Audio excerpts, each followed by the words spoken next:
Alright, this is gonna be Wild Arms Part 3. And as I kind of mentioned in one of the other videos, offline I used the item exploit cheat so that I could get through the fights quicker to get to the good story bits and all that stuff. But anyways, we're on our way to this mountain. Mount Zenom? I don't know. Let's go with Zenome. This person is Zephyr's messenger, and he says, I believe you will be victorious. Cool.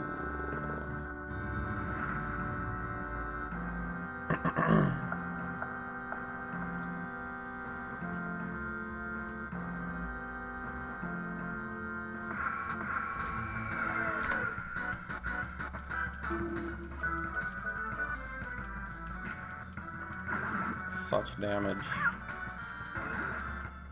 I was thinking of purposely putting Forgetful on all my allies and just maxing out all their stats just to be a silly person. I thought it would be kind of funny. Everyone's like level 5 and just walks through the game.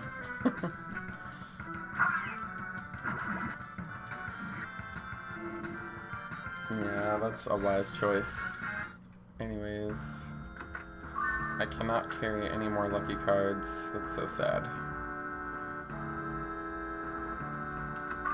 We got a blue circlet. I think that just prevents paralysis. I'm not super concerned about that.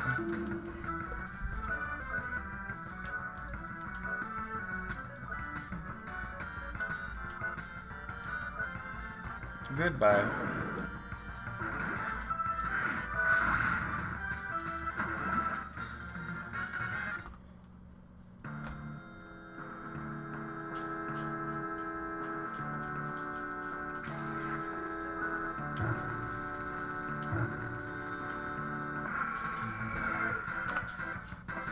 That's how I get rid of my pubes. I just soak my stuff in lighter fluid and just light a match, you know, normal stuff.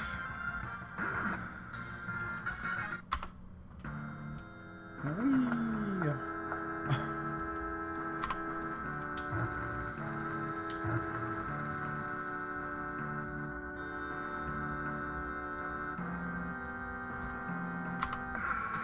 Oh my. Danger.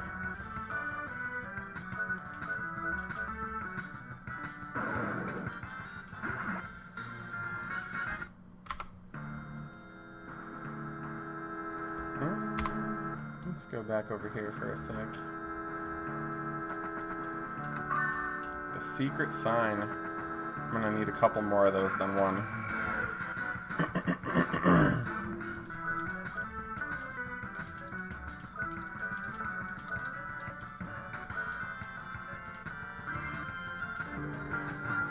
I'm a filthy cheater.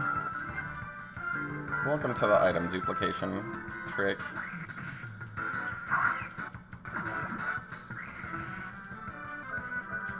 Let's just make sure, yep, that's fine.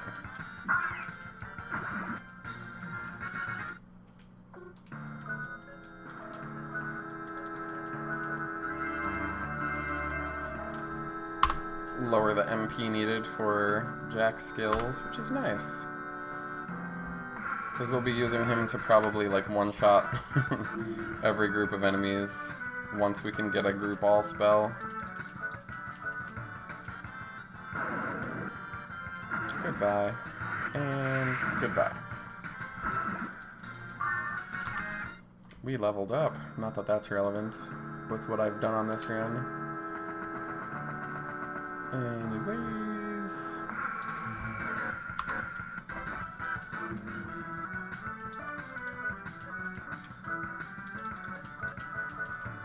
I should arrange those spells so that I don't have to actually search through them all. Let's do that right now, actually.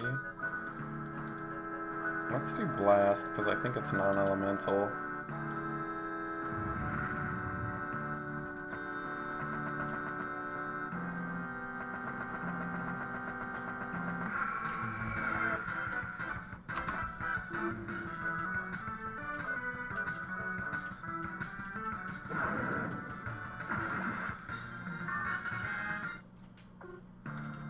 do that with him too. I don't like that Psycho Crack move. It doesn't do anything for me.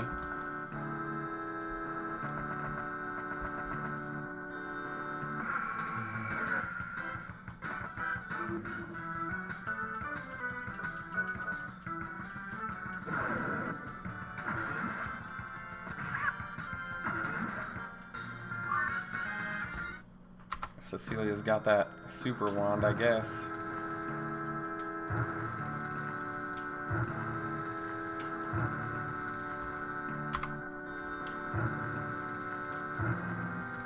Sometimes there'll be like switches or items hidden underneath these, so it's like, might as well just get rid of it.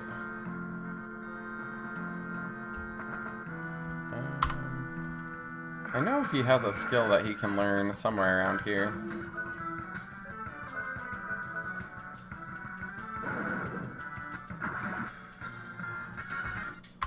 For some reason, like, the overworld on this is just, like, stabilized to 60 frames per second, which is kind of weird.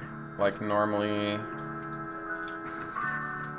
I can get most things to, like, allow the frame skipping, but this is not. It doesn't like obeying me on this one. Oh, I'm glad I went back, because I think that's that skill. Jack says, that's close. I couldn't control my body for a second. Handpan says, the bigger they are, the harder they fall. If we hit one of those rocks, we'd be goners.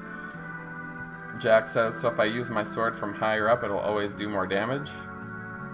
Handpan says, I wouldn't say always, but it doesn't hurt. Jack says, maybe it's worth a try. Cool.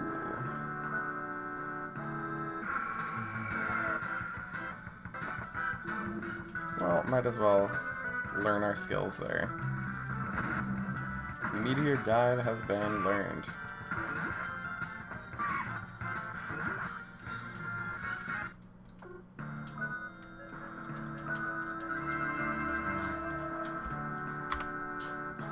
Oh yeah.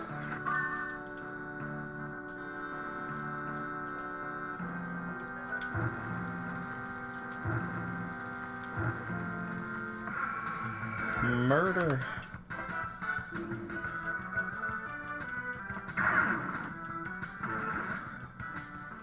I was really wanting to play Parasite Eve, but I ran into like a problem with my PS1 emulator and my PS2 emulator. So I did an uninstall like a while back, and it deleted all my like NG plus type data. And I was like, oh, I really don't want to start over because I had like an awesome weapon and I wanted to kind of just like breeze through it and read the lines and stuff, but I guess I'll have to just make a whole new save file, which isn't, you know, like a big deal. Like, the game isn't terribly difficult.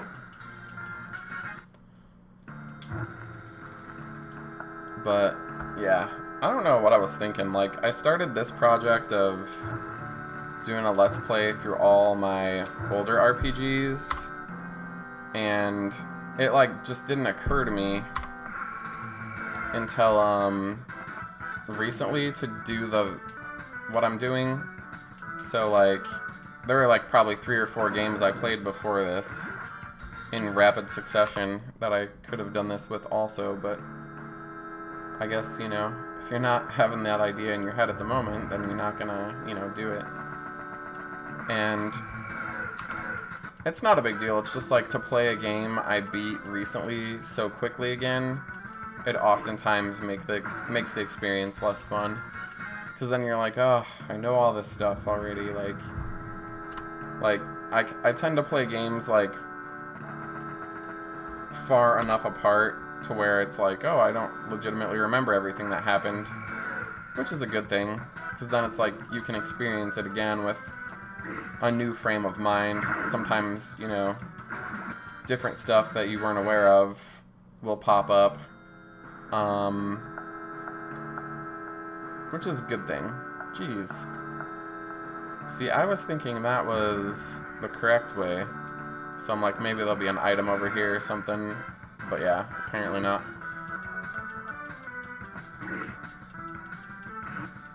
Man, that enemy has an ass ton of HP. If I can't hit it in one shot, that's pretty bad. Considering my strength is like 500. Well, we got the Mystic Word. And that's a good offhand item for Cecilia. It increases sorcery.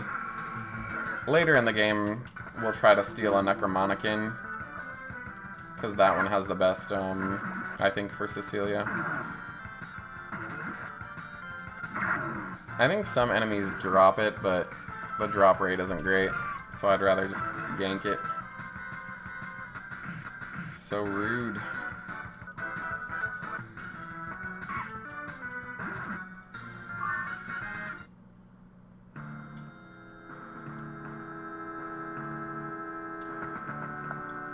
There we go. I think we're about to get boss fighted.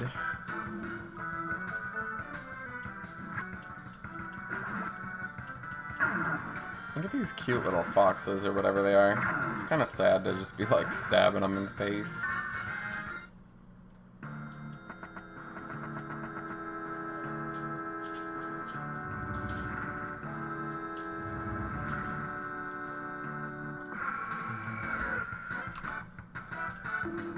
But to this day, this game still stands out to me as one of like the best RPGs of all time. The music's awesome. Probably sounds a little glitchy because I'm frame skipping the battles. But it just has so many secrets to uncover. Cecilia says, "Is this the statue of the god of the seal?"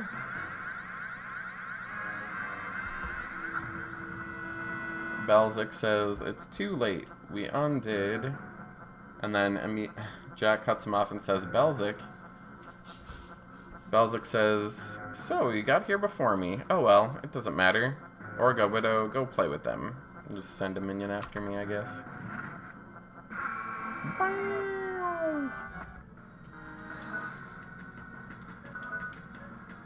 Let's blow this dude up.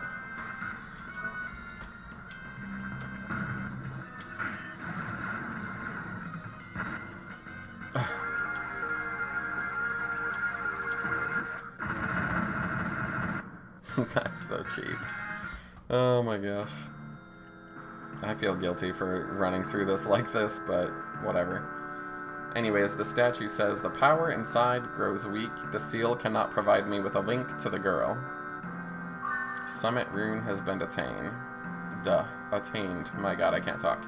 Cecilia says, "The statue of the god seal has been broken. The return of Mother is becoming a reality. I can't believe the teardrop is being used for such horrors." Jack says, "There are 2 more statues left. We must defend them." "Give me the power! The power I need to defeat them! The power to destroy everything!"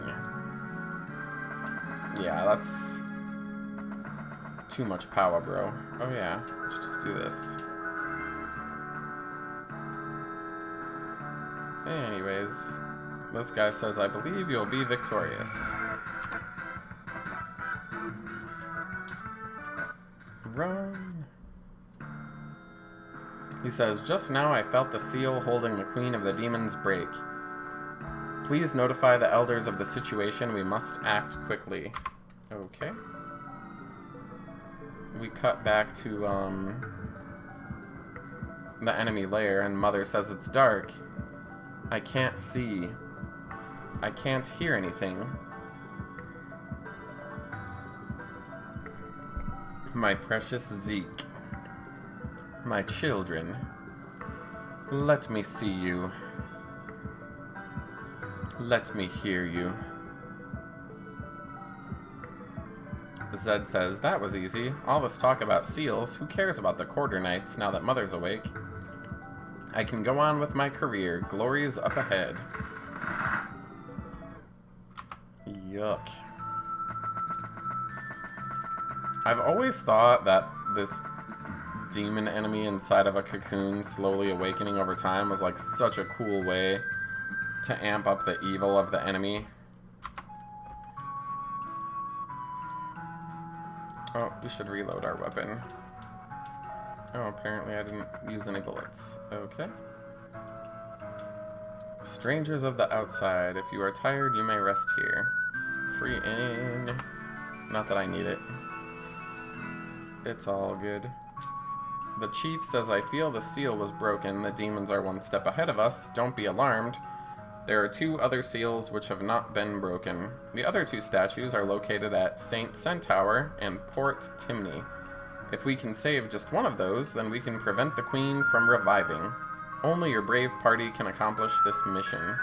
You must use Elu pyramids, for they are the link to the Guardians. You can usually find the pyramids in the same area the statues are kept. It is said that all life can become energy and be transported to faraway places through the use of Elu technology. Warriors of the Guardians, take this gift, the Chasm Fire of Baskar. You can use this to light the furnace in the pyramid. For the good of all life on Filgaia, please protect the remaining statues. He says, and we have received the Chasm Fire, which we will use to teleport ourselves to the next place. Anyways, there we go.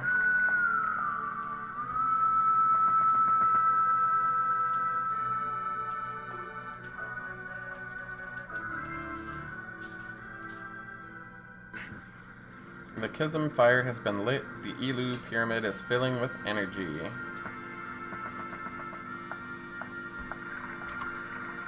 Alrighty, Aphrodite.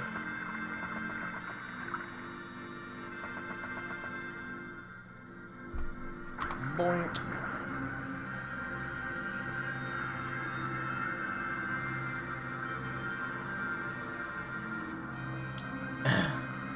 I don't know, like, if I got on that thing once and I turned into energy and I got flung off a satellite into a new place, if I would use that technology to travel, honestly, that would pretty much freak me out. Unless you're just not aware of, like, what's happening. Anyways, Stoldark, one of the Guardians, says, this land contains the holy statue which seals the evil heart. Sounds neat. Oh, boy. We got some free stuff over here? I love it.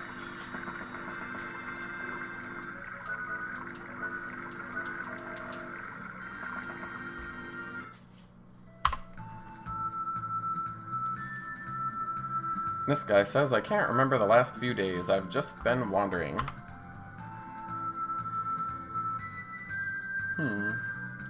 Where might be this town? There we go. St. Centaur. Or Tower. Centaur. Bam. Jack says, what? I was pushed away.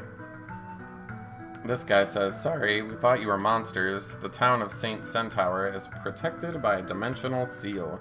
The entire town wall is a charged barrier. It keeps the monsters out. Are you sure you guys aren't monsters? Handpan, your wind mouse, says, I wonder if I triggered the device. Jack says, why would you get caught in the device?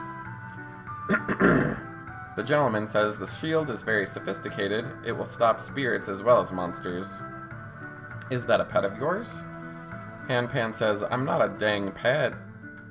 Jack and I are ... Jack says, Handpan and I are partners. Can we come in?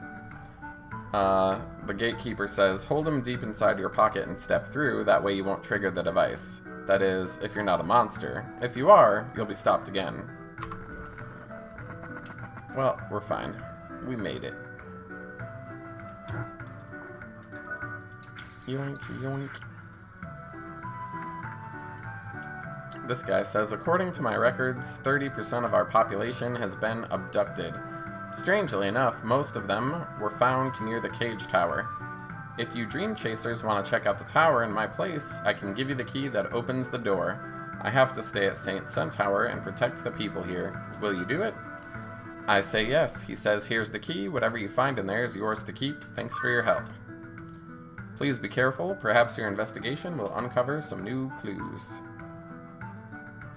New clues, new clues, new clues. First you find the clue, or something like that.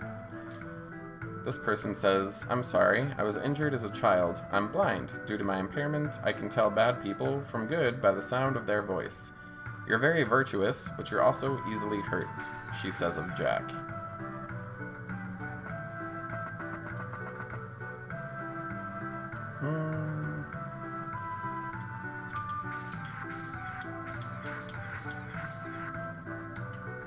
This person says, what are you doing here? A piece of the Demon Queen's heart is sealed in the statue. Don't do anything stupid, or I'll arrest you.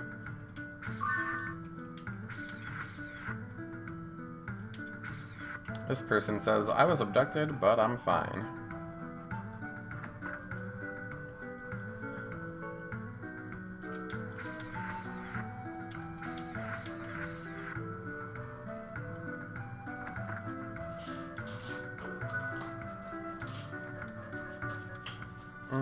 There's really no point in purchasing that stuff.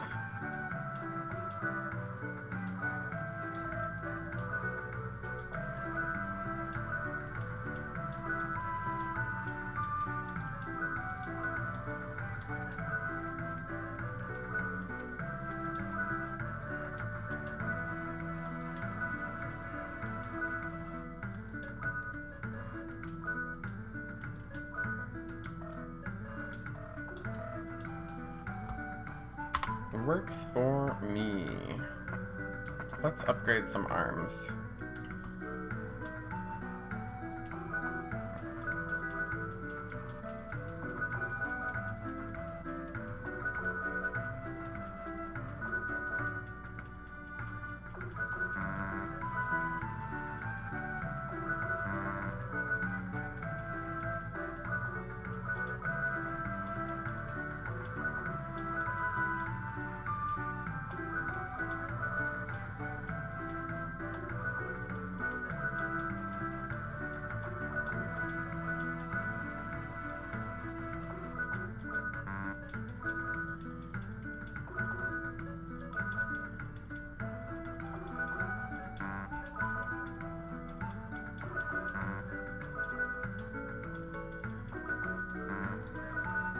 Oof, today might be one of those days where I just need a nap.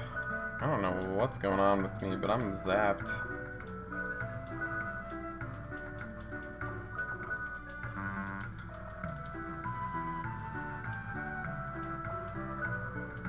I have 3 crest graphs.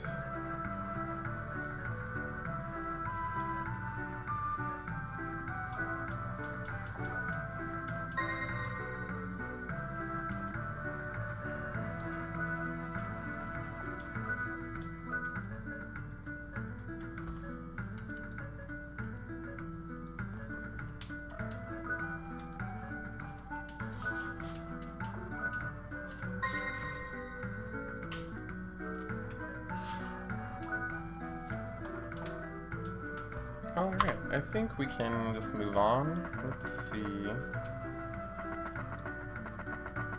Let's get to the cage tower. If I can get out of this town. Oh boy. We found a magic carrot.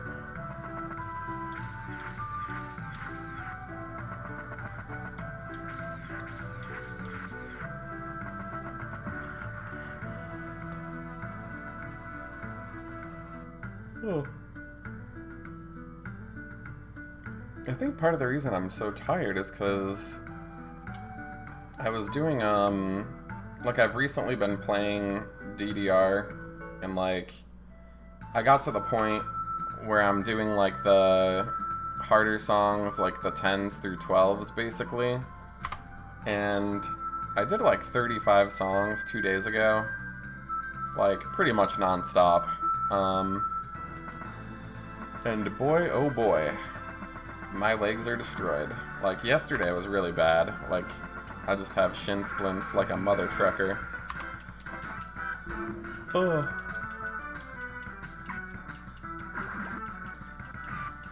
But I think I'll be fine by tomorrow. Like, today, though, I'm still in healing mode. Like, I volunteer with Big Brother, Big Sister, and I was hanging out with one of the kids I mentor, and like, obviously kids have a lot more energy than old people do. I mean, I'm pushing 35, so I'm not exactly like a teenager anymore. But yeah, he was just running circles around me and my legs were hurting, and I'm like, oh. Like, I took yesterday off to heal, but I did not heal enough. Oh well.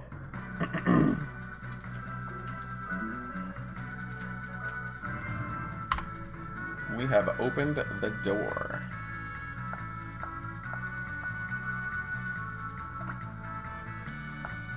Do, do, do, do, do. Let's see where we go.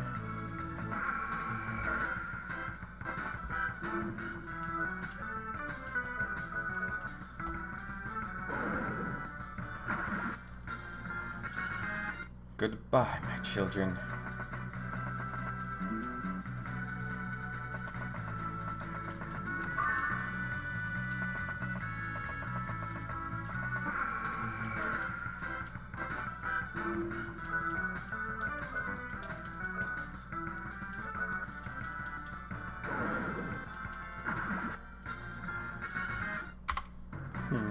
I think I might have forgotten something back here.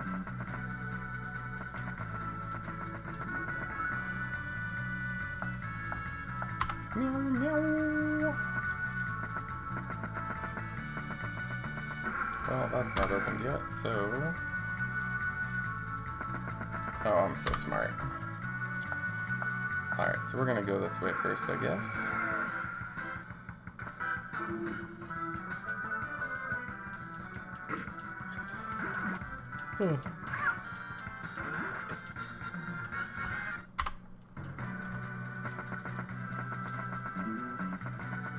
But yeah, I've always liked working with kids.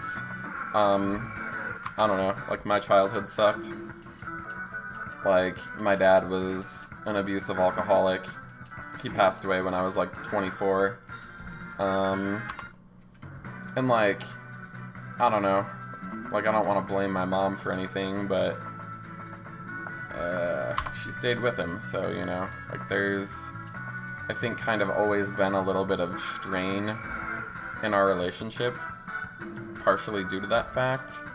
Because, I mean, like, you know, it wasn't, like, standard stuff, like, he didn't just overly punish us. I mean, there were literally points where a punishment would be put your hand on a tree stump, and then he would punch your hand until your hand bled. That was one of my least favorite versions of what he would do. But, I don't know, I grew up with less than optimal parents, and I was like a weirdly smart kid. Now I'm just like an overly annoying adult, probably. So, like, I saw through my parents' bullshit relatively easily, and I don't know, like, my mom was obviously an enabler for an alcoholic, and my dad was obviously either drunk or high, like 90% of the time he was home. But I mean, like, he had a really hard job. He worked outside, and he lived in Illinois, you know, like, so, you know, he'd be freezing sometimes or burning others. And he'd come home and, like, kind of take that shit out on us. I don't know if he ever necessarily wanted a family. Like, for instance, my mom kind of would tell me stories about him when he was younger and, like, when they were starting to date. And my dad was, like, fresh out of prison, basically, when they met. I believe my dad went to jail for using a sawed-off shotgun to rob liquor stores and things like that. So he went to jail a couple times. His own mother put him in an inpatient psychiatric facility. You know, like, his childhood sucked. He, like, blamed my grandmother for a lot of things. I think because my dad was the youngest, he ended up being the bullied kid, and he was also a half-brother as well. So, like, I mean, he had everything but the red hair, basically. He was, like, the redheaded stepchild without the red hair. And it's kind of weird, because, like, my younger brother kind of ended up very similarly minded as my father. So we don't get along to this day. Like, we pretty much haven't spoken in, like, 10 years. Anyways, this says, the sun rises from the east and sets in the west. Rises from the east again to light the path. So I think it's east, west, east. Because it's like a puzzle thing. Maybe I'm missing some items, but it's not a particularly big deal. Hopefully that's the right way. Yep, we got it. Some of these puzzles I just kind of remember right off the top of my head. But yeah, like, my family, like, we weren't terribly religious. Like, I think we went to church up until I was, like, age 6. And by then, like, my dad would never go to church with us. And I was like, if he doesn't have to go, why do I have to go? I didn't really believe in any of the nonsense they were prescribing. Like, oh yeah, God's omnipresent. He sees everything you do all the time. I'm like, why would this ever-present being be so interested in the lives of these lowly creatures that are humans? It just never, like, really felt legitimate to me. It always felt like superstitious stories crafted by imperfect people in order to get people to obey. And I mean, honestly, I think the ruling class, you know, like, they created that crap on purpose to keep serfs down, essentially. Anyway, we'll get back to that stuff later, because we're about to have some dialogue in a boss fight. Anyways, Alizad says, so, you're the humans working for the Guardians. Jack says, you. Alizad says, the statue in the human town will be destroyed. Unlike Belzik, I don't like making a mess of things. I'm gonna need a few minutes to complete my experiments in town. Here, you guys can play with my friend. I promise, you won't be disappointed. And here comes the white, I believe. No, the gaunt. And gaunt, whatever that means.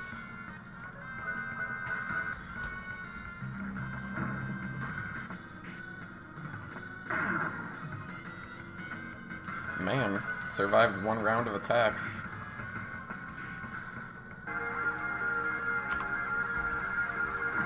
And goodbye. Cecilia says, the statue is in danger. We must get out of here. Jack says, I wonder what Alizad meant by experiment. Can we do something about this barrier? And here comes a girl. She says, do you know of the Night Gaunt? Is it in this tower? Her servant says, yes, I understand. The girl says, so this is the evil Night Gaunt. The servant says, these people are just like us. They're bounty hunters. They apparently killed the Night Gaunt, Master. What should we do? Jack says, yeah, do something, will ya? The girl says, so, you want to get out, huh? How much is it worth to you? You have my bounty and I need the cash. Cecilia says, money? You want money? We're trying to save the world and you're asking for money. The girl says, give me a break. I don't give a damn what you're trying to save. All I care about is money. It's as simple as that.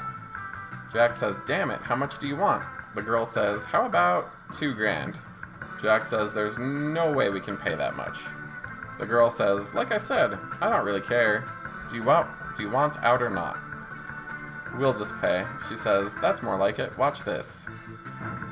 And blows up one of the focal points for the barrier. Jack says, just like Rudy, she uses an arm. The girl says, I'm Jane Maxwell. I'm known locally as the most beautiful woman here next to my sister. The servant says, she's known as Calamity Jane in some parts. Jack says, this little girl is Calamity Jane? Jane says, what's wrong with being a little girl? Jane continues, don't tell them anything, McDullen. McDullen says, excuse me. Jane says, where's my money? We had a deal, remember? We hand over the cash, and Jane says, a deal is a deal. Don't hate me. See ya. Aw, man. Robbing me blind. I only have 1.8 million Gala left.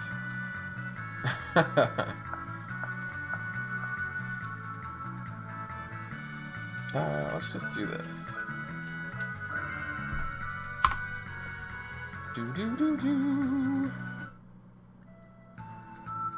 Alright, time to run back to town.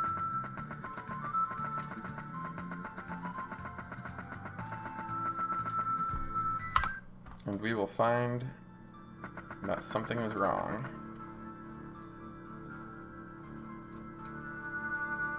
Everybody's gone. But hey, we can at least pick up the rune, right? This girl says, I've been hiding in my house this whole time. What happened to the town? I felt strange energy surrounding the place. There's actually some really good narrative building with that particular character. I won't spoil it in case you've never played this game before. But I wouldn't say she becomes important, but she kind of does in my opinion. Anyways, Cecilia says, the statue is speaking directly to my mind. And the statue says, I am the sacred spirit, Ion Pawa. My powers are weakening. Take what I have left and use it against the demons. And we pick up the Saint rune. Cecilia says, another piece of the Demon Queen's heart has been released. There's only one left. Let's hurry to the town of Timney. We must reclaim the teardrop before they use it to wake their queen. Jack says, the entire town is empty. Everyone just disappeared. Cecilia says, the demons must have done this. All this just to get at the statue. Pardon my stuttering.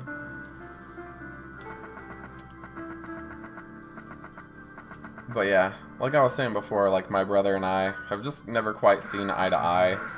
I don't think we like hate each other or anything weird like that. It's just like we annoy each other. Like I think literally like down to the mechanisms of just like our body language. It's just like we just don't like each other. Like everything annoys us about each other, so we just don't talk. Yeah. But I think a good part of it has to do with, like, he was dating this crazy girl who was, like, super religious, and I don't honestly know what he saw in her. Like, she was one of the biggest bitches I've ever met in my life, and not in a good way. Like, I don't know. For instance, like, at my... like, the day before my dad's funeral, this girl was, like, helping my mom clean the kitchen or something. And I literally just, like, walked in there to, like, make a sandwich or something. Like, whatever I was doing was just, like, it was inconsequential. It wasn't gonna, like, make a mess. And this girl just got, like, all pissed off at me. She's like, you're making a mess. I just cleaned this shit up. And I was like, first of all, bitch, fuck you. I don't even know you, but you're in my fucking family's house right now. So you're being a little bit fucking ridiculous with your, you know, being an asshole about a fucking sandwich. And I don't remember, like, what precisely happened, but my brother was home and he heard me, like, yelling at this girl, because I'm like, dude, my dad just fucking died. If you're gonna come in my fucking family's house and bitch at me about a goddamn sandwich, you've got another thing coming. I will fucking rip you in half. Like, I don't know who you are, you little bitch, but, like... yeah, that's great. You've been dating my brother for a year, and I've, you know, seen you once, or maybe twice, but, you know, I was like, you're nobody to me, like, but I don't know, I was being an asshole. I think she, like, started crying, and she left, and my brother was like, I think he's put up with, like, so much of her shenanigans that he wasn't even, like, mad that I, like, told her off, and, like, normally, you know, he would have gotten, like, really pissed about something like that, and, like, you know, he's just one of those dickheads that should have been born, like, in the Colosseum era, like, fighting people and shit. Like, that's just how quick he is to anger most of the time.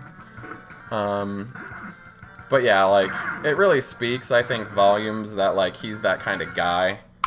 And, like, he didn't even, like, really care that I just ripped his girlfriend in half verbally. Didn't, like, strike her or anything crazy like that, though I did want to. Anyways, Mother says, I can hear the voice of pain, the voice of sadness. I can feel the screams. of the human fools, releasing me from these cursed chains. Siegfried says, we're almost there. Filgaia is practically ours. Alizad says, I'm still concerned about the humans who contacted the Guardians. Lady Harkin says, you screwed up again? Not once, but twice. I think these humans are too much for you to handle. Why don't you let me take care of them? I'm sure I can accommodate. Belzik says, damn you, just you wait. Siegfried says, stop it, Belzik, she's right, you know. The Elus and the humans have shown abnormal abilities when pushed into a corner. We cannot afford any mistakes until the revival of our photosphere and Lord Mother is completed. Belzik says, not you too, Zeke. I'll show you. I'll show everyone what I can do. I will bring the heads of the humans and line them up right here. Guardians or not, they're history. Alizad says, you have such a temper, my fellow Duke. Let me see what I can do. Lady Harkin says, do what you like. Siegfried says, it's been 1,000 years since we came here. The loss of our home world Hyades, we came to this planet to make it our home. Power rules all, this place will belong to us, only then will we, and he trails off. And I guess Mother's kind of like, you know, hear no evil, speak no evil, sort of thing. And she's gotten like 2 of her, I guess, 3 senses back or whatever.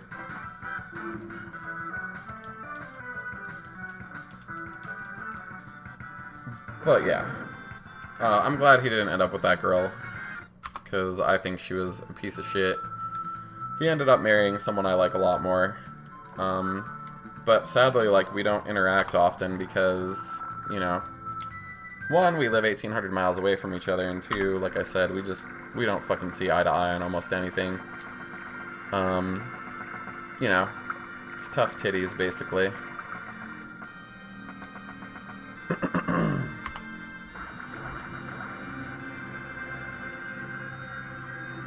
But yeah, that was a long time ago. Like, I'm 34 now, and my dad passed when I was 24, I believe. Yeah, 4/20, 2012. No, 2010. Yeah, it's been 10 years. It's crazy. Like, ugh. We weren't terribly close, though.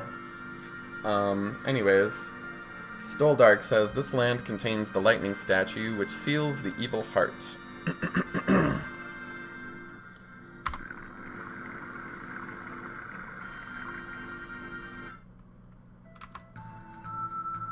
But I think we were estranged pretty much from the point I was, I don't know, I'm pretty sure I moved out of my family's house officially at 20. But, I mean, even prior to that, like, I was just not there. Like, I would stay at friends' houses or a boyfriend's house. I worked incredibly ridiculous hours. Like, at one point, I was in community college and had 2 jobs, sort of thing. And most of that was just so I didn't have to ever go home. Cool. My ammo is reloaded. This person says, this is Timney, a town of sailors and merchants. Whew. This person says, ever since the captain found that stone statue, our luck has run dry. And I think I picked up a new arm, so I might as well just upgrade it or whatever. I think this one hits groups, so might as well upgrade it.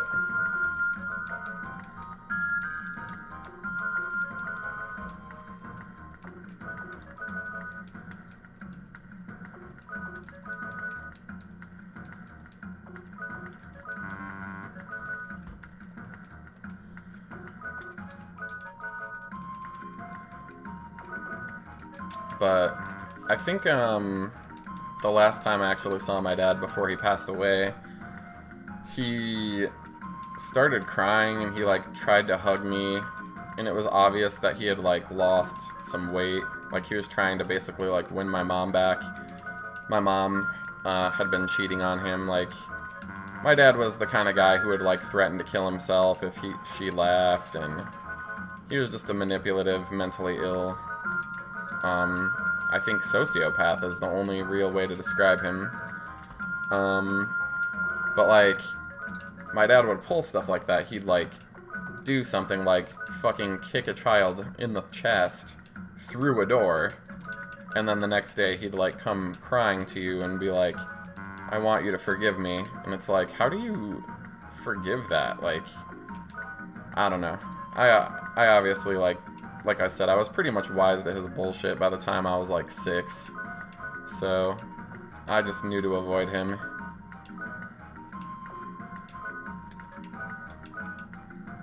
But it's crazy, because, like, I would explain why I don't want to talk to about my dad to people, like, and it finally became, like, super apparent to me.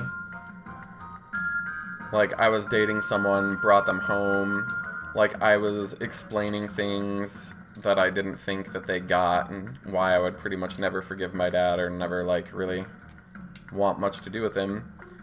And they basically made it seem like I was crazy, and that none of this stuff happened. And, I mean, I was with someone at the time who's different than I'm with now, but that person was just basically like, I've heard the stories, like, I don't think he made any of this up, you know, like, and kind of, like, shame on you for, telling him anything otherwise. So, like, really long story short, like, when my dad passed away, like, a bunch of my relatives were like, your mom's not doing so well, you know, are you gonna move home and, like, take care of her, and all this crazy stuff, which I did do. Anyways, I'll get to that later. This person says, Captain Bartholomew is a nice man in spite of his strange antics. Can you help him out? He seems a little depressed. Bartholomew says, I can't believe the mess I've gotten myself into. If I don't stop drinking, it's going to get the better of me. The crystal bud is in the maze of death. I hear there are many monsters in that place. Who am I going to get to find the entrance in the desert to the west and retrieve the crystal bud? Drake's gonna have a field day when he finds out. Ever since I found that guardian statue, weird things have been happening. Jack says, the statue this drunken fool is talking about, could it be? Cecilia says, the statue is here, I know it. We must get this crystal bud, then we may get a chance. This guy just keeps saying we need a crystal bud. This lady says, this guy Bartholomew says, pride forces me to get the crystal bud. I made Drake believe I was getting married and that I would. Okay. So we have our next destination in mind. But, oh yeah, I was saying, like, I wrote a book after my father passed away, because I moved home, like, the job I found I hated, and I ended up getting fired, which was, like, the first and really only time that's happened. It was just, like, a really rough time in my life, because, I mean, this was, actually, I'm not sure, I think it might have, no, it wasn't 2008, it was 2010. But anyway, like, it was just after the housing stuff happened. This person says, I can't figure it out. Captain Bartholomew doesn't have a normal sense of love. Okay.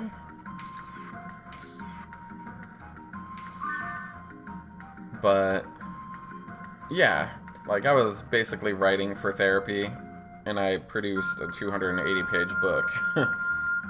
This guy says, ouch, what a drag. Jack says, what are you doing? Aren't you a little old to be playing hide and seek? The kid says, yeah, no. Well, I was being reprimanded. Thanks for the help. I should thank you in some way. Jack says, I wonder what he did. Jack says, you're a pickpocket. Cecilia says, we won't take dirty money. The guy says, how PC? Who cares how I earn my living? Money is money. Fine, I'll go return it, but you'll regret it. He says, don't look at me like that. I only steal from the rich. They're usually really dumb. Just distract them a little and they're defenseless. Even novices can learn to pick a pocket. Just distract the target. Thus concludes my lesson on how to pick a pocket. And the guy runs away. Handpan says, strange guy. He knows his trade, I suppose. Jack says, hey, Handpan, let's give it a try. Handpan says, are we reducing ourselves to stealing now? Jack says, no, you're gonna take a look inside the monster's pockets while I fight them. Handpan says, I'd have to go inside their pockets? Who knows what they keep in there? Jack says, if it works, we'll be like treasure hunters. Handpan says, we already are, remember? And we learn a new fast draw hint. Jeez. Anywho. But yeah, I wrote this like book. It was basically therapy. I haven't read it. Like, I just wrote it. And I know there's parts where it's duplicated and it's not written very well. I mean, when I wrote it, I was, one, going through moving back home, feeling pressured by my family to move back in with my mom, because she was still seeing the guy she was cheating on my dad with when he passed away. And that guy was a piece of shit, just as much of a piece of shit as my dad was, so basically I was there to prevent them from, you know, furthering that relationship. And, I don't know, I hate to, like, air dirty laundry, but my mom is terrible with money, and basically we wanted to, like, make sure that all the money she was gonna get, because what happened was they had, like, a policy on the house. So the house was paid off when my dad passed away. And my mom, obviously, like, there was life insurance, there was a pension, you know, like, she became, I wouldn't say quite a millionaire, but close to it overnight. So I wanted her to put the money away somewhere where she couldn't just, like, suit her whims and spend it down quickly. So she got most of her money put in the market, and honestly, it was the best thing for her, because think about it, I mean, it was like at the end of 2010-ish, somewhere around there, and she had essentially, like, saved up all her cash. I mean, sorry, not saved it, but she was putting her money into the market at the bottom of the market, and she's been basically living off the interest ever since, so which is a good thing, you know, like, us kids aren't gonna have to take care of her, sort of thing. Plus, I don't know, my dad, like, stopped her at every freaking spot he could, like, career-wise. Like, my mom was going to junior college at night to become a nurse. I guess she quit doing that, probably for a couple of different reasons, but I kind of mostly blamed my dad for that, because, I don't know, he's just like one of those 1950s guys, like, your wife should be in the kitchen barefoot and pregnant sort of a thing, like, I don't know. It's just wild.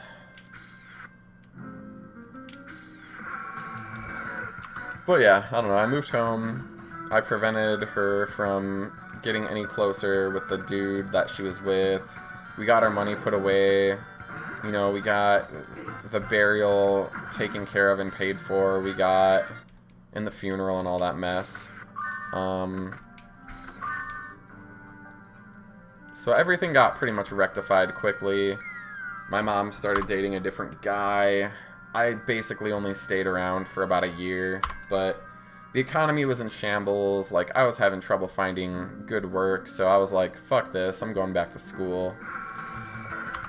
And the good thing was, you know, like, I went back to school, I got my bachelor's degree in science and public health.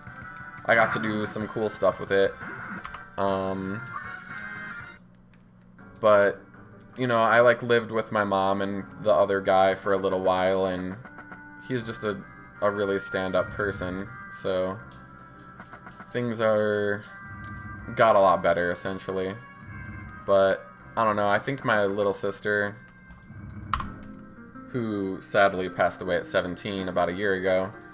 I don't think she ever got over, like, the whole having a stepdad and having to learn to conform to, you know, a new authority figure. You know, and all of us are bipolar. Like, I'm bipolar manic. My mom's basically pure mania. Like, it's the definition of mania is her. And I think, like, my brother Jake and myself were, like, bipolar, like, hypomanic. So we just, like, we probably don't really get depressed very often, though it does happen. But I think most of the time we just have, like, more energy mentally and physically than a lot of people. So we get, like, the positives with very little of the negatives. But I think my other brother, Patrick, like, he has bipolar depression. My dad had bipolar depression. And I think Hannah also was bipolar depressive as well. And I mean, I don't know if you know anything about that, but, like, most manics prefer to remain non-medicated. Like, at least at the time, when I got diagnosed, I mean, they basically told me to take lithium, and I don't know how to describe it fully, but, like, if you've ever seen an old CRT, like, television with just white static going on it, like, that's what it felt like. Like my body, like my mind, it was just compromised. Where there was, like, this boundless energy and sadly, like, racing thoughts and other issues like that, there was just, like, this void of nothing. Like, I felt like I didn't have emotions almost, and it was just really depressing. So I feel like it took away the mania and amped up the depression kind of symptoms for me, so I went off of it. Like, I just never refilled the prescription, basically. But yeah, it's crazy. Like, my little sister was like a bleeding heart, just kind of like how my mom is. She got caught up with some friends that I think were probably manipulating her. Like, basically, my sister, I don't know, she got everything she wanted. My mom was, like, basically stock market wealthy. And not only that, but, you know, no bill for the house. She got remarried relatively quickly after my dad passed. So, you know, his income is afforded to her as well. And not only that, but my mom, I was kind of like circling back to this, she never did really do much with the nursing, but, I mean, she basically took those skills and utilized them as a dog breeder, so she has, like, a higher survive rate with her, dogs than I think a lot of other breeders do, and that, and her just, like, that mania, like, she sleeps, like, 4 hours a day, she can work, like, 12 hours straight, and, like, it feels like 10 seconds, sort of a thing. Like, it's a lot of work. Goodness, one of my friends, Chris, was like, I want to be a dog breeder, like, thinking it was easy money, and I'm like, dude, this is the opposite of easy money. Like, it's hard work. Like, you know, you have to keep dogs alive, you have to probably, like, cut into your own dog at some point. It's just a lot.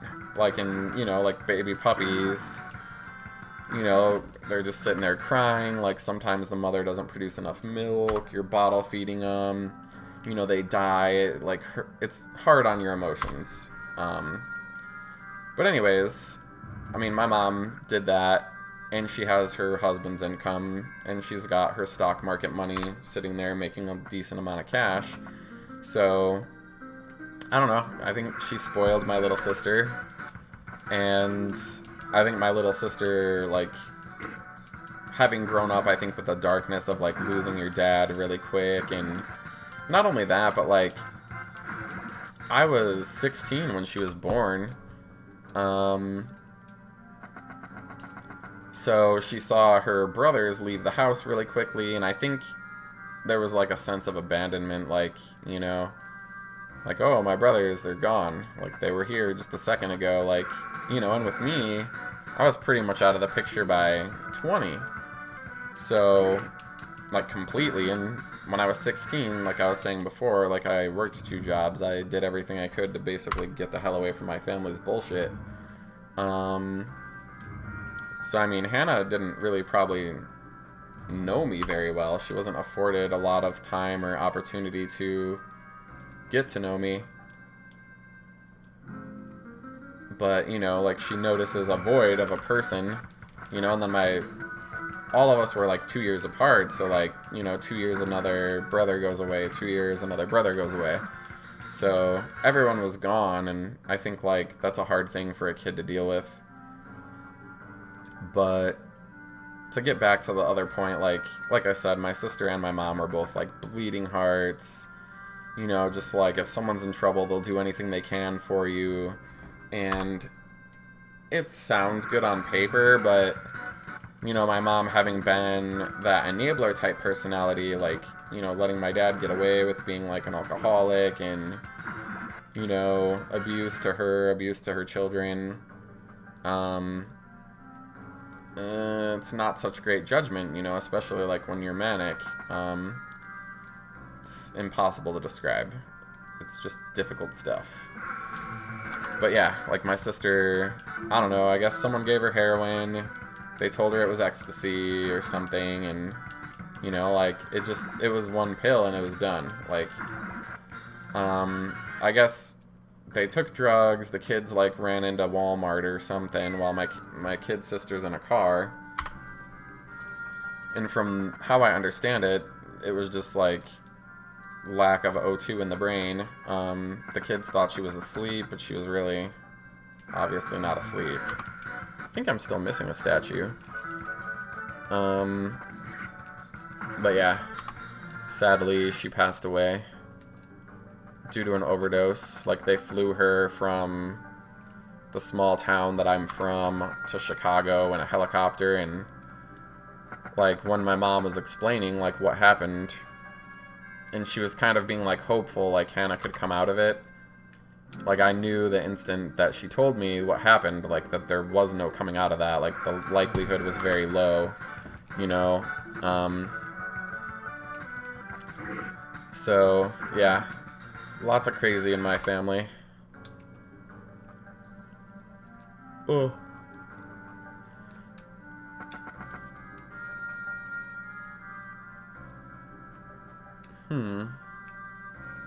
Dang it. I feel like I've been in all these rooms twice. I'm starting to get annoyed. And these stupid encounters are annoying me too. Oh. Whatevs. Plus, like, on your way out of here, there's, like, a rune you can get.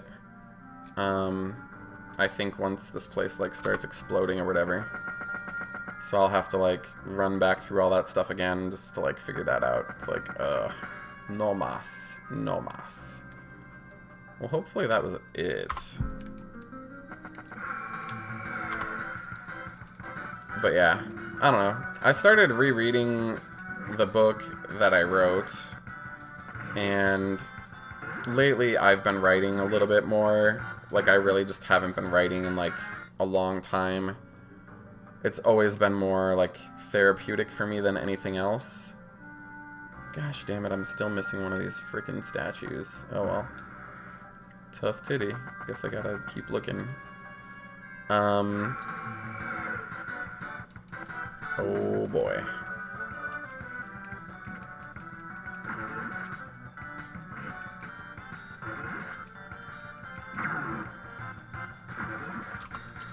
And I've been trying to rework some of it, like, and maybe actually get it published. We'll see what happens.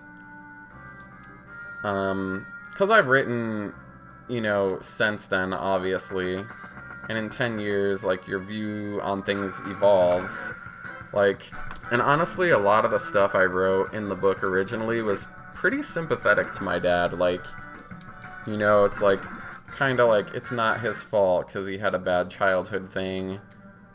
And obviously, like, my views on that have changed a lot. So I need to kind of like reconcile the how I felt with the how I feel sort of thing, and go from there is the best way I can put it. Not only that, like I think it might continue to be therapeutic. Like, I don't really feel like there's much unresolved stuff left, but it's difficult to describe. Like, I had 3 deaths kind of happen relatively recently, kind of all in a row. Like, my sister, and then an ex-boyfriend, and then my grandmother all passed. And I think, like, my grandmother passing brought up a lot of old issues. Because this is the grandma that was my dad's mom.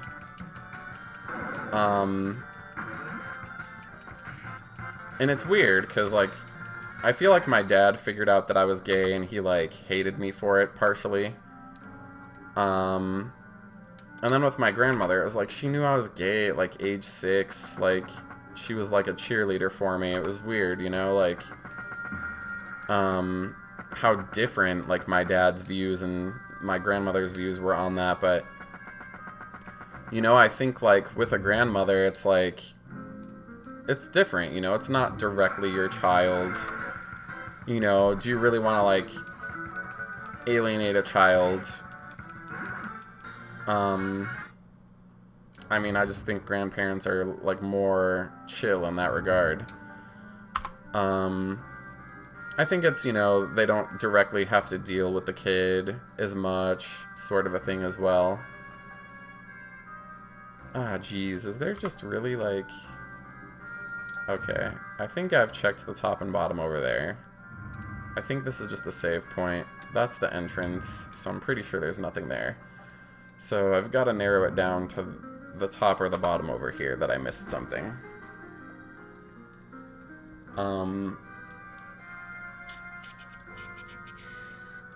But yeah, hopefully I'll get that book in a format that's digestible. And honestly, like, I don't really care, like, if it gets published or whatever. It'd be nice to, like, have a residual income stream. But it's pretty rough, and working on it's rough for me because, I mean, I have to, like, delve into myself, the person I was versus the person who I am, and delve into the dark stuff. It's a lot. It's a lot of mess to sort through. Alrighty, let's see what we got. Meower. That one's done.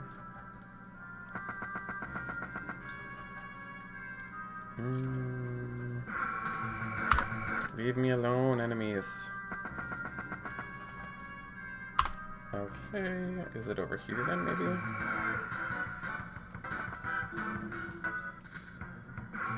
Really?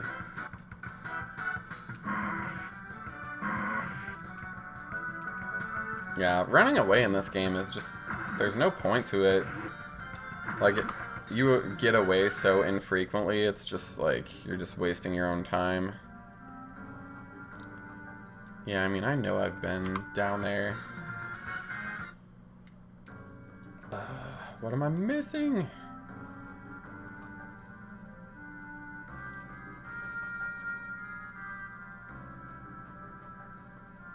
Alright, so... let's just go back here.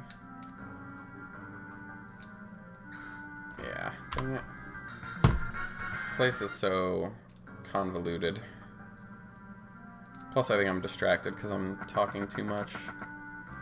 It happens to the best of us.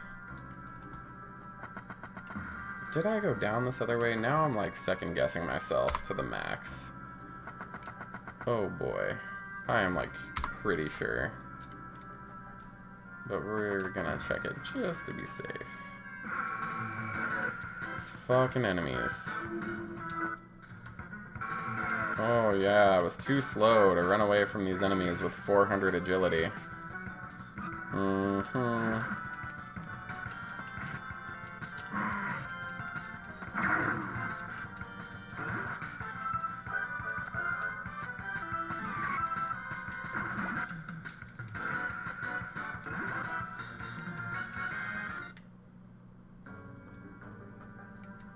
It wouldn't be such a big deal if I hadn't been lost for the period of time that I've been lost in this game. Oh my god, really? How far away can they put this? Wow, that was the bottom. So what the frickin' heck am I missing? I have no idea.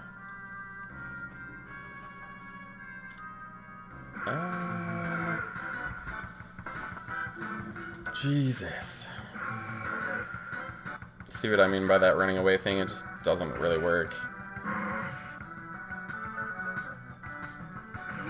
Like, my evade rate is 50%, but, like, the enemies almost always hit me, too. It's just like, come on, man. Alrighty. I give up. I'm just gonna pull a guide open. This is driving me nuts at this point.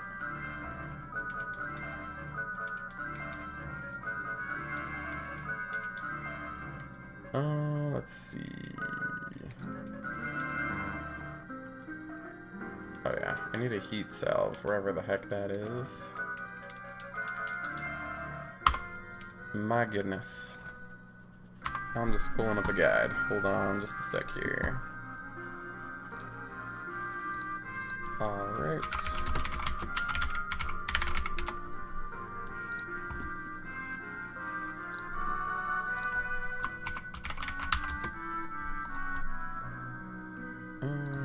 Let's see.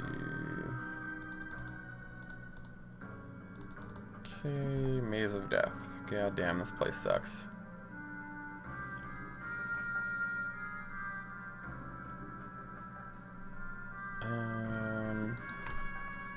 I just have no idea. Alrighty. Maybe I just have to go back down. Maybe I, like, from the beginning there was stuff I missed. It's the only other thing I can think of at this point. Because I feel like I've walked through this spot, like, a couple times. Oh, dear God. It's just not even worth the running away.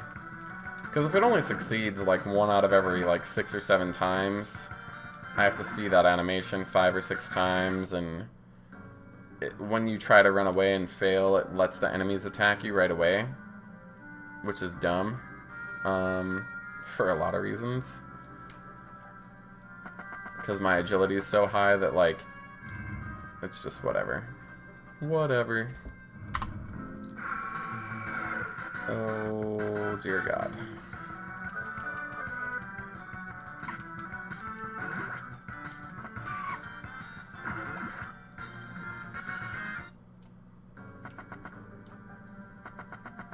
Yeah, that's what I thought. Come on. Ugh. Really?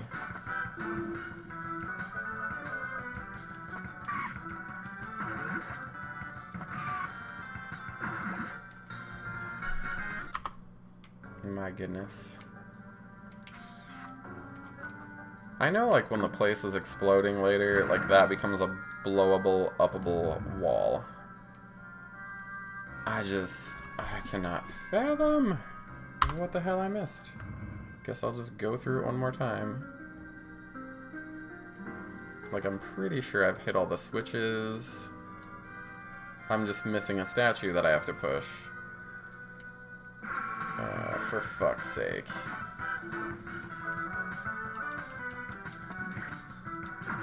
Oh well, at least I'm leveling up. Really? That's what I missed? I swear to God I checked this, but I guess I didn't. Oh well. Oh, freaking whale. It's done now.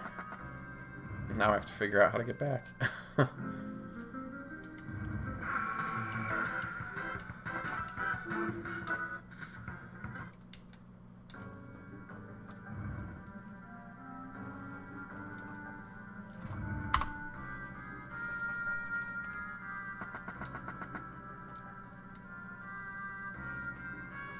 Oof. But I don't know. The last year of my life was probably somehow, like, simultaneously one of the best years and one of the worst years. Like, I inherited a little of money, like, from my grandmother's estate, which was nice. And I was working a job I hated, so I decided to quit and, like, live off the money for a little while. And that gravy train is pretty much ending at this point. Because I just really don't want to waste the money. Like, there probably won't be another time in my life where that comes to me like that. So, you know, I want to keep the chunk mostly intact. Because what I'd really like to do is utilize it for purchasing a second home. And then I would just rent it out, and then if I saved up some money again, I'd just repeat the process until I'm my own boss, basically. But I also day trade on the side. Sometimes successfully, sometimes not so successfully. I'm not terribly risky with my moves. I basically check out things that are a reasonably decent amount of volume, but not such high volume that, like, the train kind of already left the station. I just try to follow the trends, like, what's popular right now, like, is a lot of these little pharmaceutical companies, anything that's saying anything about coronavirus, or coronavirus. Don't really know how to pronounce that, don't really care. Seriously, what the fuck is this place? How do you fucking get out of here?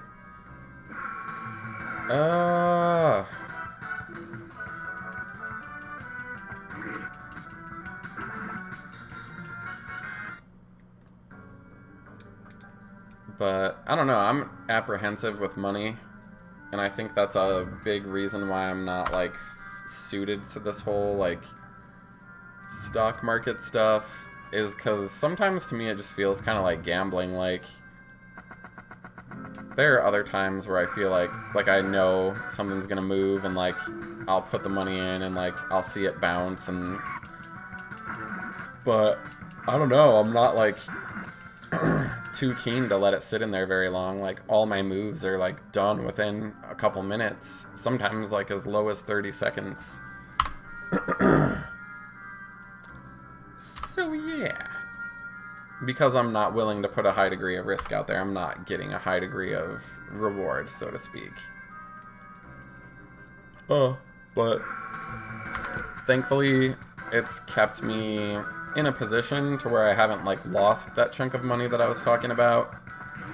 But I haven't really gained much for it either, so I would say the only really good thing that comes out of that is that I learned a little bit more about how all that mess works, and hopefully that will help me invest better in the future in my, like, 401k and that sort of thing. Let's see. I was like, I swear to freaking Satan. Like, if that freaking thing tells me I can't run away, I'm just gonna, like, lose my mind. Anyways, we found a... whatever. The guy says, it looks like a flower. A crystalline mist covers it. We have obtained the crystal bud. The whole temple is shaking. It's starting to crumble. Let's see if I can get out of here in 3 minutes without, like, getting lost again. Oh my gosh.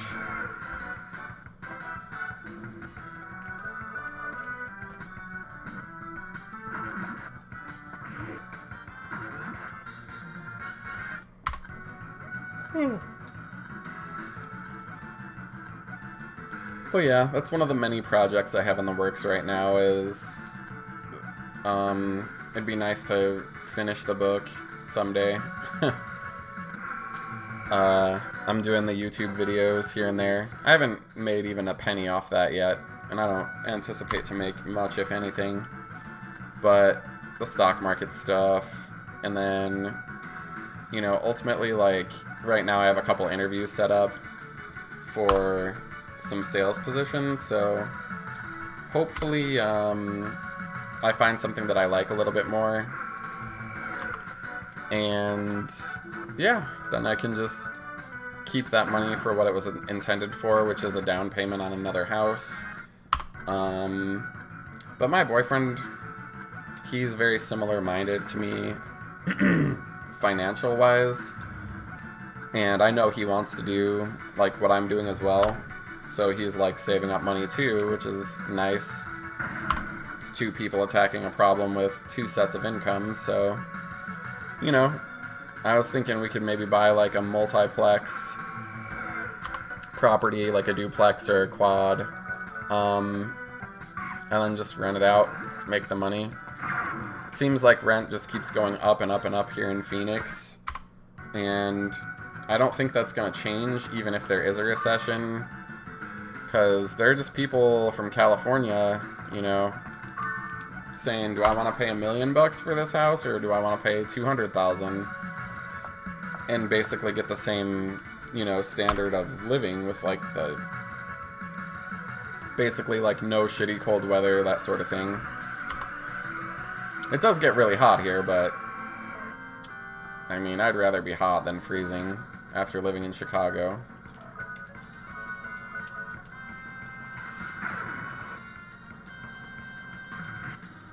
But we mastered that trickster technique.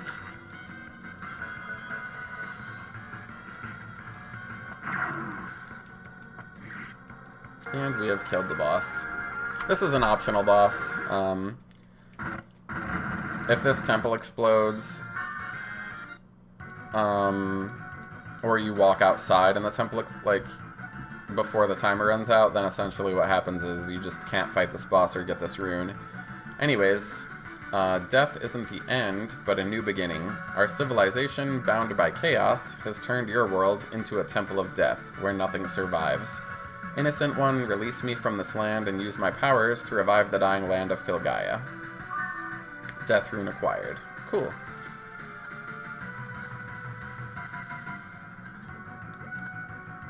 Huh. But yeah, I don't fancy myself a particularly good writer, so, you know. I don't think I'll probably make any money off that, really. But just having it, like, being in a status of being actually completed, I think would be, like, a huge weight off my shoulders.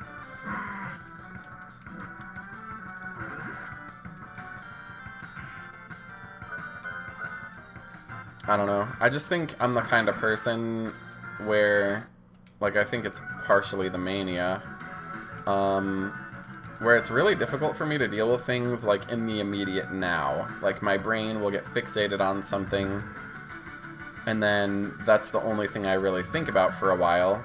And it has good applications. Like, when I was in college, like, I would get shit done, like,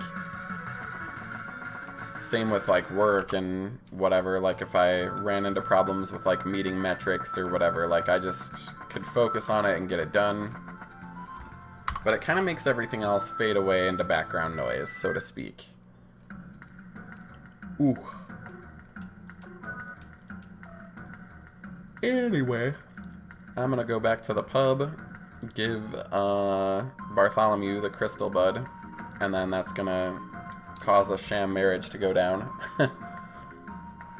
Bartholomew says, do you have the crystal bud? I need it really bad. I can't explain it, but will you sell it for $5 grand? I say yes.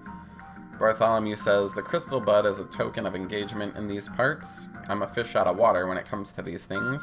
It's nice to meet you. I'm Captain Bartholomew. This guy named Drake walks in and he says, hey Bartholomew, short as usual, eh? Drake says, that's a crystal bud. When did you... Bartholomew says, good timing, Drake. Care to smell my crystal bud? Drake says, don't get me wrong, Barthy, but even if you have the bud, you still need a mate. Where do you think you're gonna find someone to marry your ugly face? Bartholomew says, are you blind? She's standing right next to me. You dumb baboon. Drake says, oh, her? I didn't notice. She looks way older than your preferred age group. Bartholomew says, of course her. I'm sorry she's above your normal standards. I mean, having 2 legs and all. We're getting married soon. Drake says, good, we'll hold the wedding tomorrow then, okay? Drake says, okay, there you have it. I look forward to tomorrow's festivities. Bartholomew says, I did it again, me and my big mouth.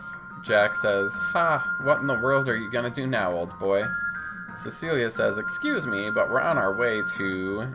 And Bartholomew cuts her off and says, we must go through with it. The wedding. I must deceive them or I'll be laughed out of town. Cecilia says, no, you don't mean. You shouldn't lie. You know, I can't. Bartholomew says, it's too late. You're in on this till the end. Either way, they will think you were in on the scheme. I shall give you the tour of my ship, the sweet candy. We must plan for tomorrow. Okie dokie. Bartholomew says, we're finally on my ship, the sweet candy. There are many special rules the sailors of the inner sea must follow. One rule is for the groom to provide a place for the ceremony to occur.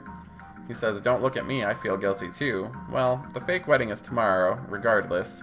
You guys read up on our customs by tomorrow, okay? Cecilia says, I don't like this. We're here to look for the statue, not to get mixed up in all this. Jack says, give it up, princess. Because of this, we were able to get on board the ship. This is the only way to get the statue. Cecilia says, I think you're having too much fun. Jack says, the wedding is tomorrow. Shouldn't you be reading up on the rules or whatever?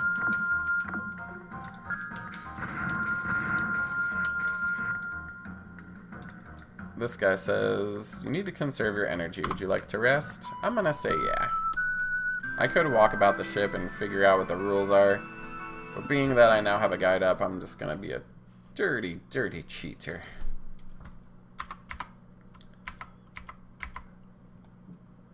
The busy day begins. Anyways, the priest says we're gathering here under the eyes of the guardians. Okay, so I guess the bride goes first. I guess our name is Olivia. The priest says, bride, what is your name? We say Olivia Clare. The priest says, who is the man you're giving your love to? Bartholomew. The priest says, what is the name of the ship that will be your second home? The sweet candy. What will guide you through the maze of life? Apparently the old moon. Then hold up the glass and continue. We hold it up with our right hand, I guess. The jewel of the future, that would be the crystal bud. What number are we? I guess 8th, whatever that means. The priest says, for the happiness of today, praise the name of the sea guardian, which is Lucadia, I guess. Priest says, you may kiss the bride. And I guess we just go for it. Bartholomew says, no, Cecilia, I'm very particular. And we get interrupted. Question mark says, stop right there. He says, ha ha ha, I have it this time. My name is Zed. I will hack the statue into pieces with my blade. Jack says, the statue of the seal, is he one of the demons? Zed says, I'm feeling great today, and so does my blade. Zed's theme is probably my favorite music in the whole game. Cecilia says, he's lively, alright. Jack says, no, he's just dumb. Zed says, you so-called warriors will die before your sacred statue. Zed says, come now, it's my debut.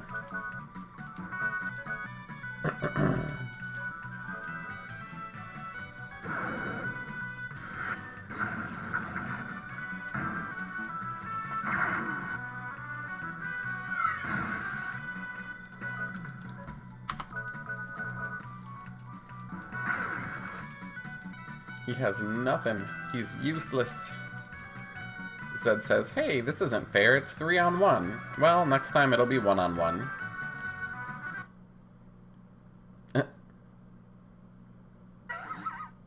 Zed says, you may have won this time, but next time it won't be so easy. Jack says, I'm glad we fought well against that fool. We saved the statue. Oh no, here too. Okay. All the people are scrambling, which clearly on a vessel of this size makes no sense. Lady Harkin says, so I have to work after all. Jack says, that fool was a decoy. Jack says, geez. She deflects him and says, so, you're an expert with fast draw, huh? Looks like A fat draw. Looks more like a fat draw than a fast draw. And then she slices the statue in half. Lady Harkin says, "You don't deserve to die by my hands," and teleports away.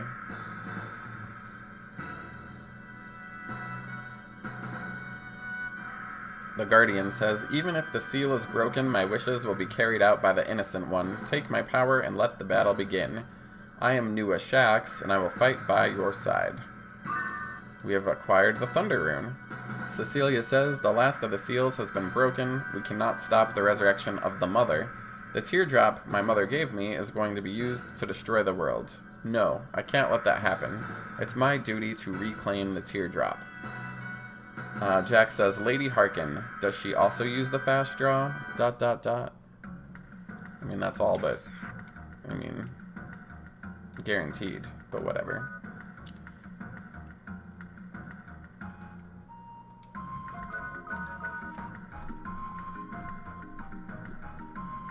Anyways, guess we need to go talk to Bartholomew. Which, who even knows where he's at? Oh, there he is. Bartholomew says, "Greetings, my friends. I must apologize. Somehow the wedding was called off, but we were still able to fake it all. I heard you guys were looking for a statue. This isn't a statue, but take it as a token of my appreciation." Bartholomew says, "The magic wand is a very interesting item. If you hit an animal's head with it, you'll be able to understand what they're saying. I'm sure you'll find a use for it." Bartholomew continues, "We're ready for the departure at the docks. We can leave for Port Timney at any time now. Are you ready?" I say yes. And he says, "Okay, let's go."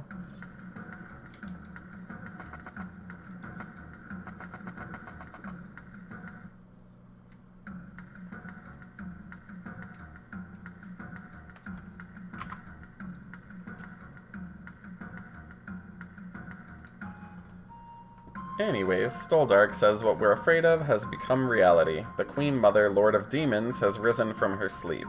The seal no longer holds back the ripples of darkness from spreading. This will be the last transmission of my thoughts. Warriors and Innocent One, go to the source of the ripples of darkness. The final battleground is the snow-covered demon castle in the far northern plains. Cecilia says the voice is thinning. The waking of Mother is overcoming the Guardian's powers. Jack says, "The northern edge of Filgaia, did he say the snowy plains? That's it. The demons are living in Arctica. My vengeance is about to be fulfilled. We must look for a way north." Cecilia says, "Jack."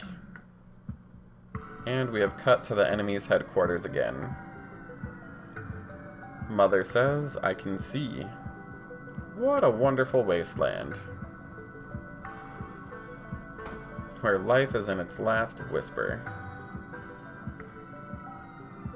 Mother continues, the visions on our eyes, all the bloodshed, all the tragedies. Not a nightmare, but a beautiful reality.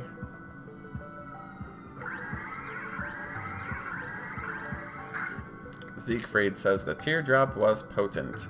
How ironic that the life force of Filgaia gives life to its destroyer.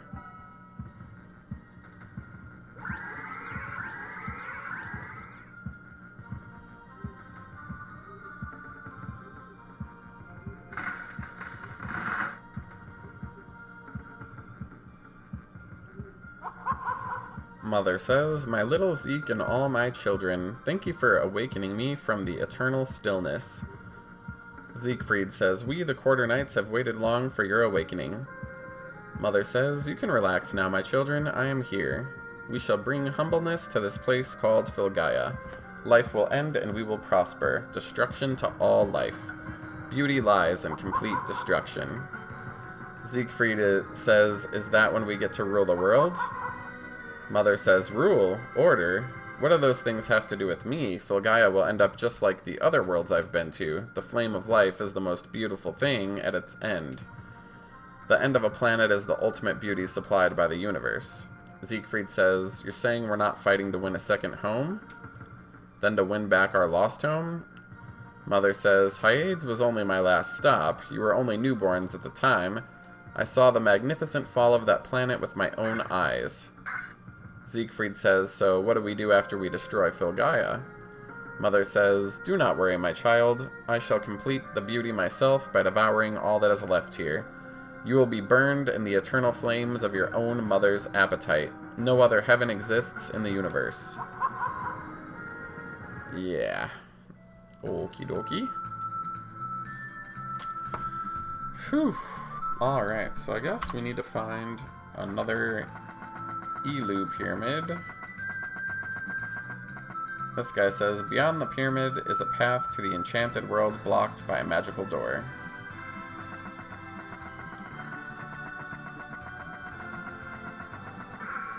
I forgot to duplicate the duplicators, so we're gonna do that really quick.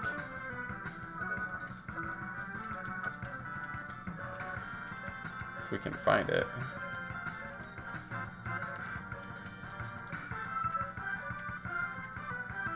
There we go.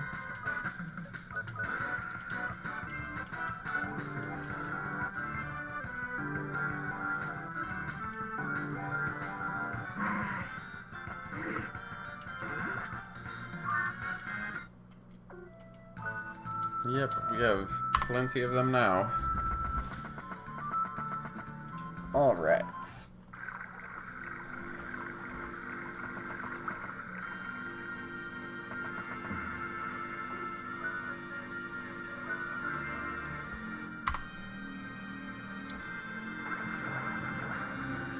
I think it's actually possible in this game to waste all your duplicators and make it so that you actually can't finish the game. I can't recall. I know if you go all the way back to the beginning, I think there's only one duplicator door at the castle, and maybe they have another duplicator in there to prevent that issue from occurring. But, yeah.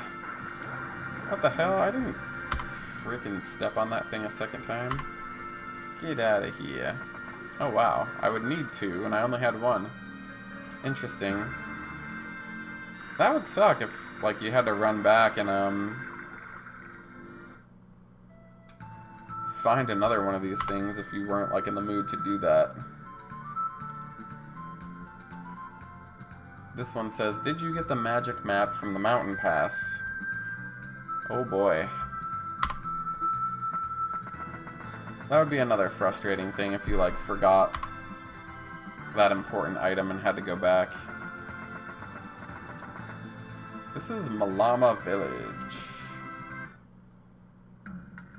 Let's see. So I guess we need to use this wand. Whew.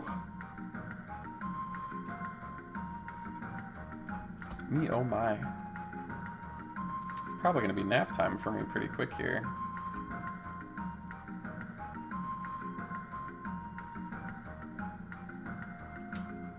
The dog says, I'm a dog and I don't have any friends. I feel a little happier now that you've spoken to me. How cute. And we find the radar. The radar will blink if there's an item near us. Not super important. It's basically like one of the few tools that you could probably beat the game without. It might have like one required use, I don't really remember, but I'm not too concerned. Alrighty.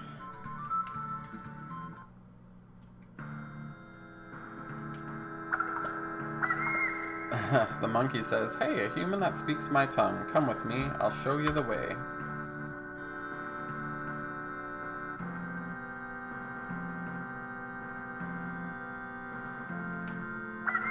This cave has a river of sand. The trick is not to fight the flow. Don't get lost.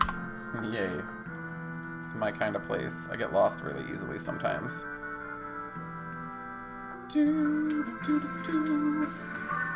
We got an apple. A hardy apple, to be specific. Yeah. Nothing I can do there. So we must have to go elsewhere.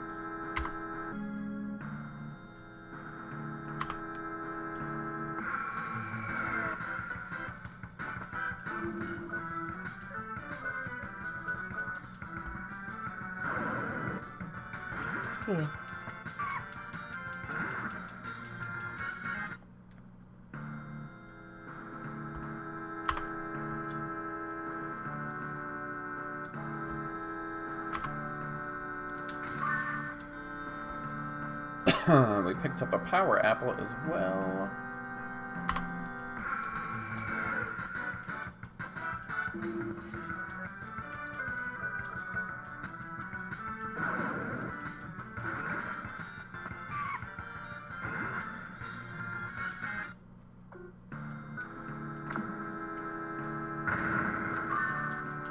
Now we have the orb of power, which does what specifically?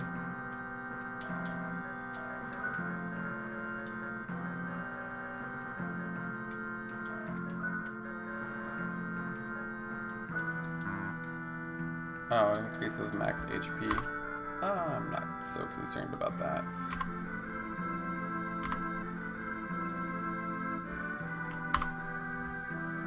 Whew. Anyways, we found another power apple and a hardy apple. Looks like the only way we can go is to jump.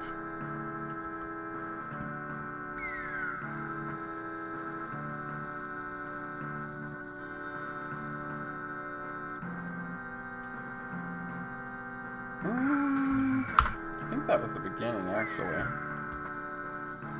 So let's go this way. If I miss some items, it's fine, because it's not a big deal.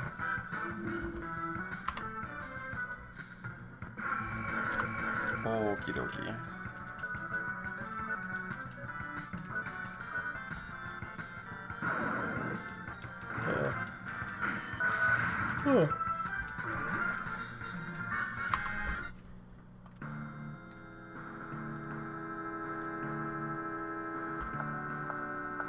Really? That's the other place, I guess. Yeah, that's the beginning. I must have had to go right then, and not left. Must have missed something. Oh boy.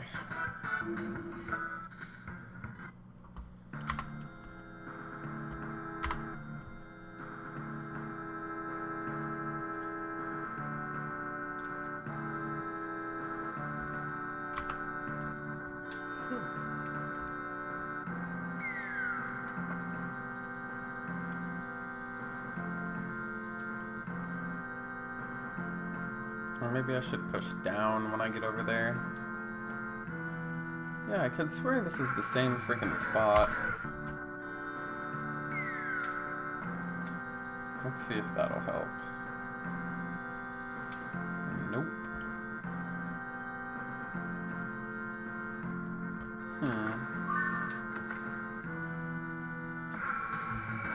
Let's see.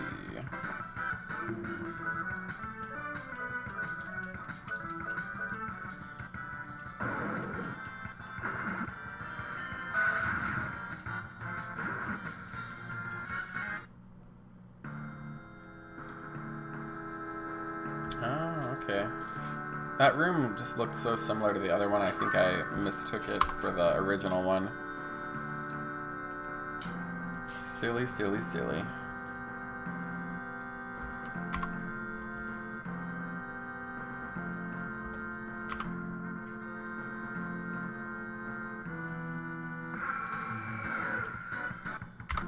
What's over here?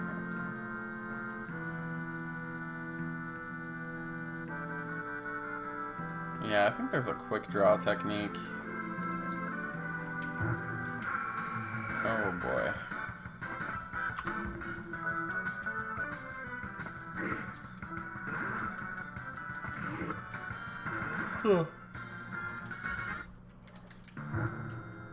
Some sort of writing has become visible in the flame. In battle, the most important thing to have is your mind. Keep a stable mind, relax your breathing, and your body will do the rest. Jack says, basically, it means to calm down. I'll try, but... yeah.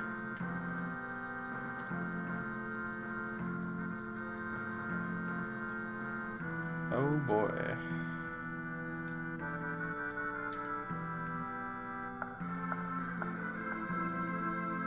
Dang, I'm like all the way back at the beginning. Oh, freaking well.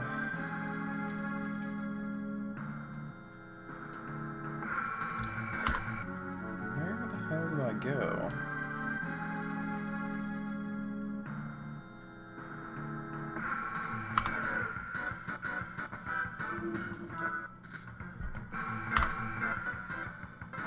Oh, me oh my.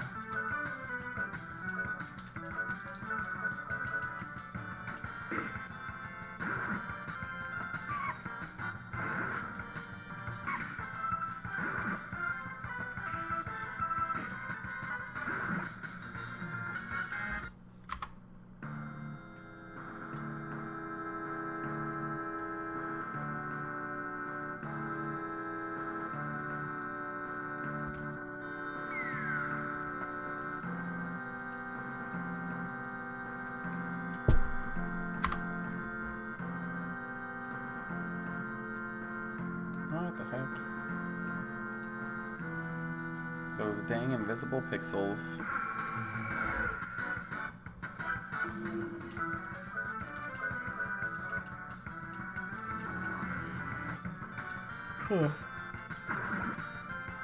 Anyways, we learned Heal Blade.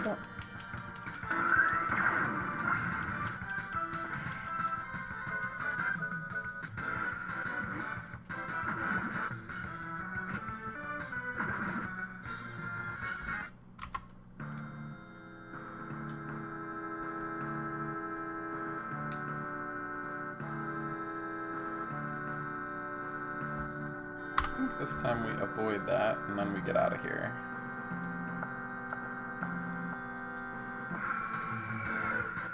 Whew.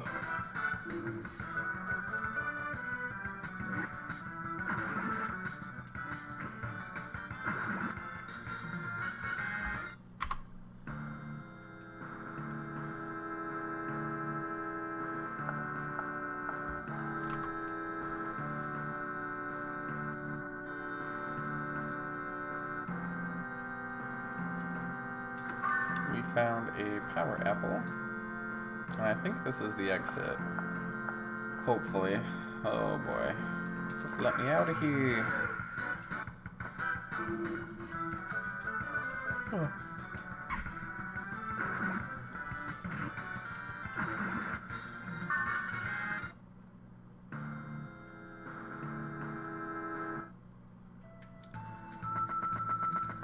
Anyways. Wow, that's a lot of desert. I think it's up here. That shop sells nothing I care about.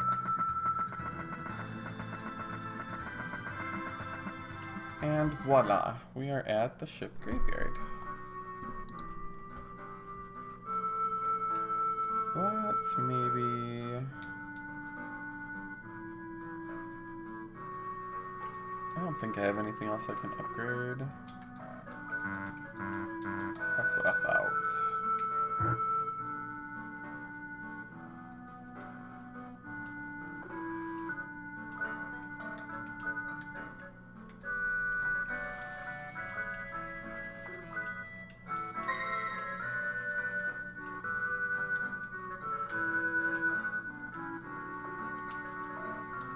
I really don't care about the magic that much. Let's see.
think that's all I need to do for here.